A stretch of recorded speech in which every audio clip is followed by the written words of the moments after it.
About an hour and a half before daylight, we were bowling along smoothly over the road, so smoothly that our cradle only rocked in a gentle, lulling way that was gradually soothing us to sleep and dulling our consciousness, when something gave way under us. We were dimly aware of it, but indifferent to it. The coach stopped.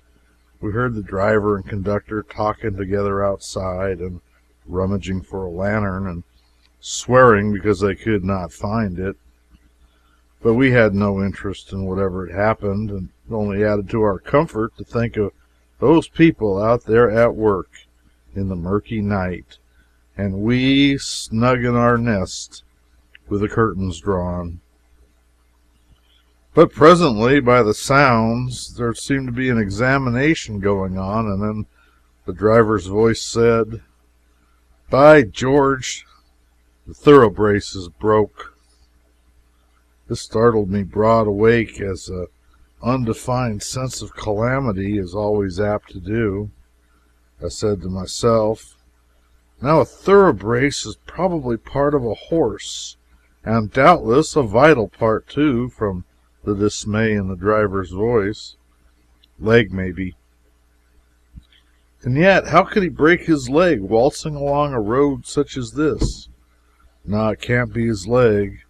That's impossible, unless he was reaching for the driver. Now, what can be the thoroughbrace of a horse, I wonder?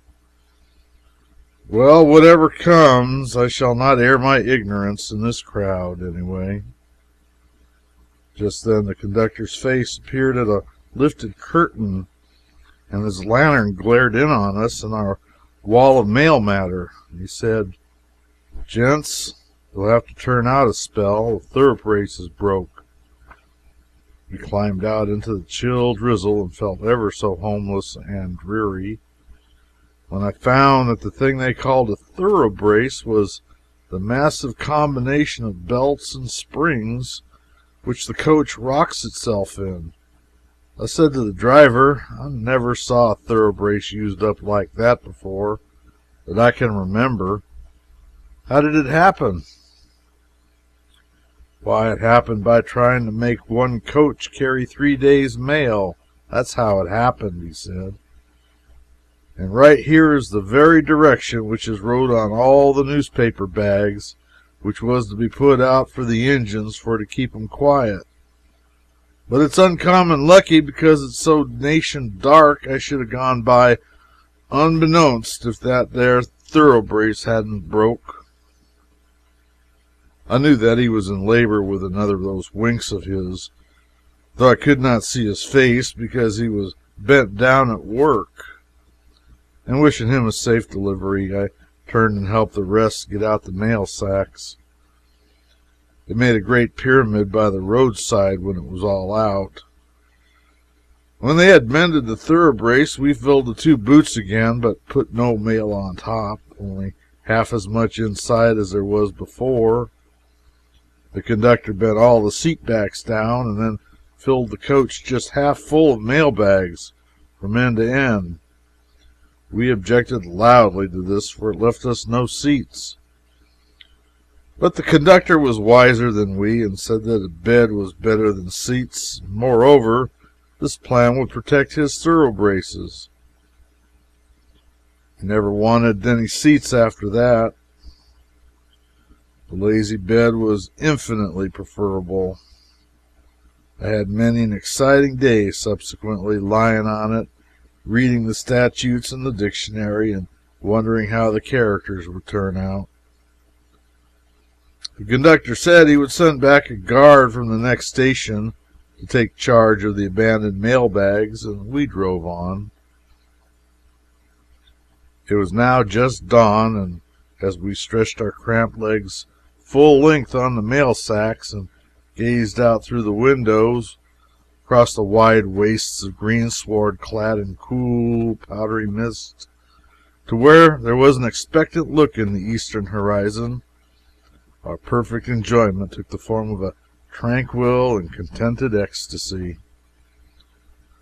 The stage whirled along at a spanking gait, the breeze flapping curtains and suspended coats in a most exhilarating way. The cradle swayed and swung luxuriously. The pattering of the horse's hoofs, the cracking of the driver's whip, and his hi-ya glong there were music, and spinning ground and the waltzing trees appeared to give a mute hurrah as we went by, and then slack up and look after us with interest or envy or something.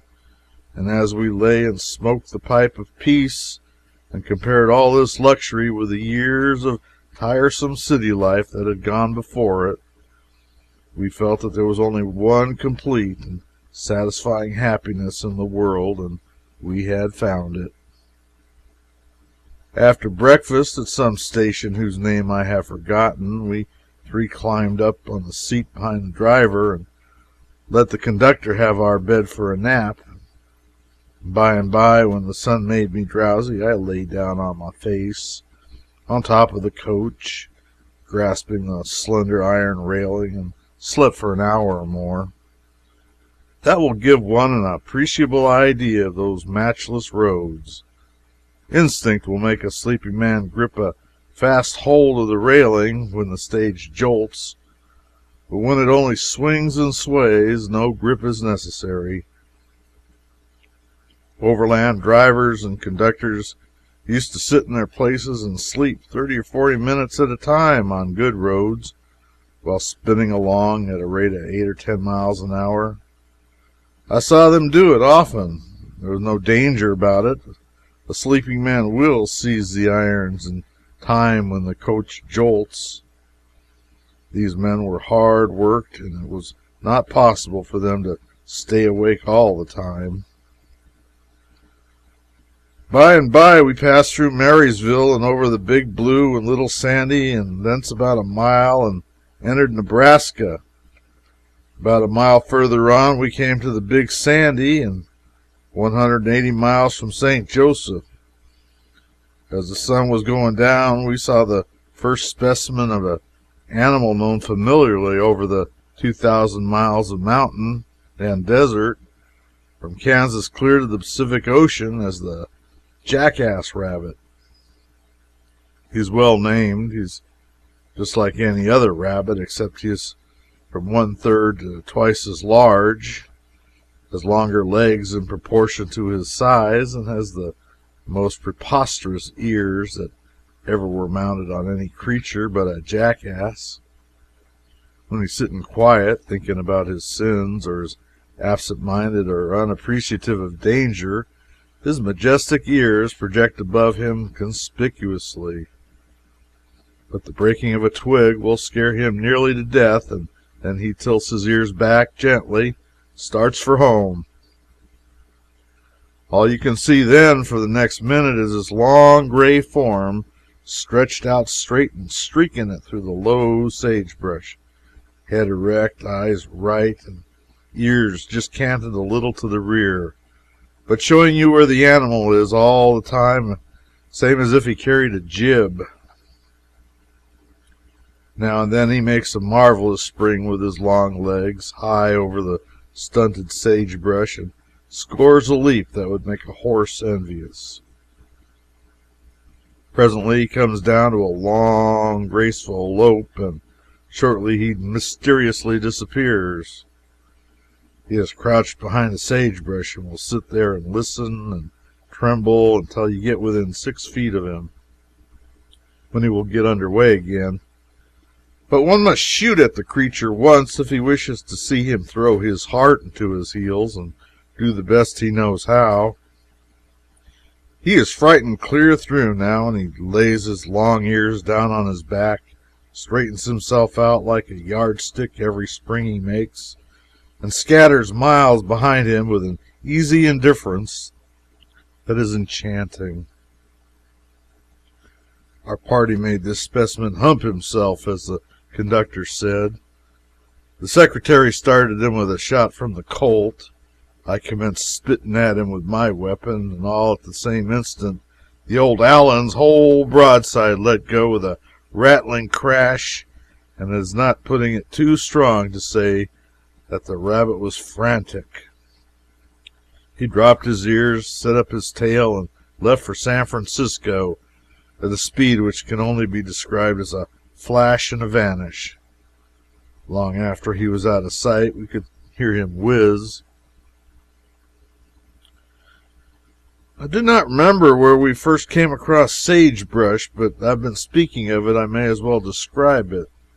It is easily done, for if the reader can imagine a gnarled and venerable live oak tree reduced to a little shrub 2 feet high, with its rough bark, its foliage, its twisted boughs all complete, he can picture the sagebrush exactly.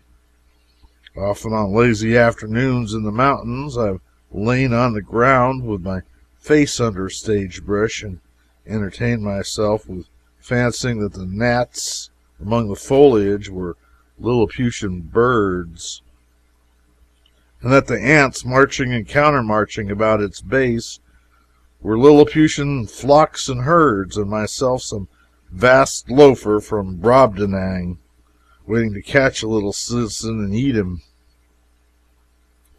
It is an imposing monarch of the forest, in exquisite miniature, is the sagebrush. Its foliage is a grayish green, and gives a tint to desert and mountain. It smells like our domestic sage, and sage tea made from it tastes like the sage tea which all boys are so well acquainted with. Sagebrush is a singularly hardy plant, and grows right in the midst of deep sand and among barren rocks, where nothing else in the vegetable world would try to grow except bunch grass. Sage bushes grow from 3 to 6 or 7 feet apart, all over the mountains and deserts of the far west, clear to the borders of California. There's not a tree of any kind in the deserts for hundreds of miles. There's no vegetation at all in a regular desert, except the sagebrush and its cousin the greasewood, which is so much like the sagebrush that the difference amounts to little. Campfires and hot suppers in the deserts would be impossible but for the friendly sagebrush. Its trunk is as large as a boy's wrist, and from that up to a man's arm, and its crooked branches are half as large as its trunk, all good, sound hardwood, very like oak. When a party camps, the first thing to be done is to cut sagebrush, and in a few minutes there's an opulent pile ready for use. A hole a foot wide, 2 feet deep, and 2 feet long is dug, and sagebrush chopped up and burnt in it till it's full to the brim with glowing coals. Then the cooking begins, and there's no smoke and consequently no swearing. Such a fire will keep all night with very little replenishing, and it makes a very sociable campfire, and one around which the most impossible reminiscences sound plausible, instructive, and profoundly entertaining. Sagebrush is a very fair fuel, but as a vegetable it's a distinguished failure.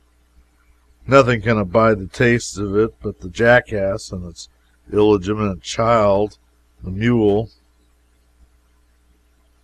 But their testimony to its nutritiousness is worth noting, for they will eat pine knots, or anthracite coal, or brass fillings, or lead pipe, or old bottles, and anything that comes handy, and then go off looking as grateful as if they'd had oysters for dinner.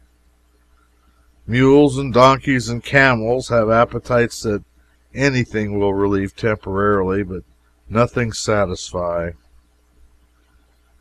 In Syria once, at the headwaters of the Jordan, a camel took charge of my overcoat while the tents were being pitched, and examined it with a critical eye, all over, with as much interest as if he'd had an idea of getting one made like it.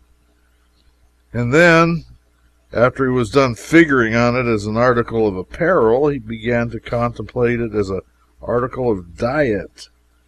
He put his foot on it, lifted up one of the sleeves out with his teeth and chewed at it, gradually taking it in, and all the while opening and closing his eyes in a kind of religious ecstasy, as if he'd never tasted anything as good as an overcoat before in his life. Then he smacked his lips once or twice and reached after the other sleeve. Next he tried the velvet collar and smiled a smile of such contentment that it was plain to see that he regarded it as the daintiest thing about an overcoat.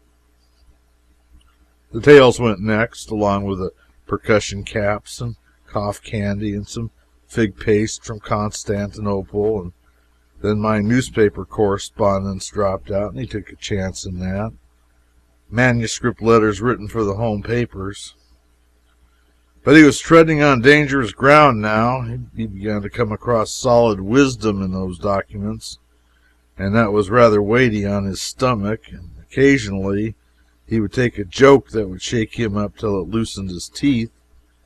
It was getting to be perilous times with him, but he held his grip and with good courage and hopefully till at last he began to stumble on statements that not even a camel could swallow with impunity. He began to gag and gasp, and his eyes stand out, and his forelegs to spread, and in about a quarter of a minute he fell over as stiff as a carpenter's workbench, and died a death of indescribable agony. I went and pulled the manuscript out of his mouth and found that the sensitive creature had choked to death on one of the mildest and gentlest statements of fact that I ever laid before a trusting public. I was about to say, when diverted from my subject, that occasionally one finds sage bushes 5 or 6 feet high and with a spread of branch and foliage in proportion, but 2 or 2.5 feet is the usual height.